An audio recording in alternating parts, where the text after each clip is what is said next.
আসসালামু আলাইকুম ওয়া রাহমাতুল্লাহি ওয়া বারাকাতুহু। আজকের এই ভিডিওতে আলোচনা করব, যদি কারো দাউদ হয়, দাউদ ভালো হওয়ার জন্য একটা পরীক্ষিত ওজিফা। আলোচনা বুঝতে ধৈর্য ধরে সাথেই থাকবেন, চ্যানেলটি সাবস্ক্রাইব করতে ভুলবেন না।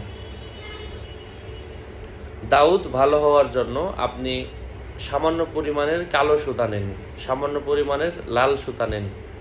এই সুতাটা আপনার বাম হাতের মধ্যে, আপনি উল্টা দেখতে পাচ্ছেন, বাম হাতের মধ্যে 7 বার পেঁচ দেন। সাদাটাও 7 বার, কালোটাও 7 বার পেঁচ দিয়ে হাতের মধ্যে পেঁচিয়ে রাখেন এবং এই সুতাটার মধ্যে সূরা ইব্রাহিম এর আমি যে আয়াতটা বলছি, আয়াতটা পরে 70 বার পরে 70 বার ফু দিয়ে দেন। এই সুতাটা থাকলে, আল্লাহর রহমতে দাউদ থাকলে শরীরের যে কোনো জায়গার দাউদ ভালো হবে। আয়াতটা হচ্ছে ওয়া মাসালু কালিমাতিন খাবিসাতিন কাশাজারাতিন খাবিসাতিন নিজতুসাত মিন ফাওকিল আরদি মা লাহা মিন করার। আল্লাহ পাক সবাইকে ফলাফল দান করেন।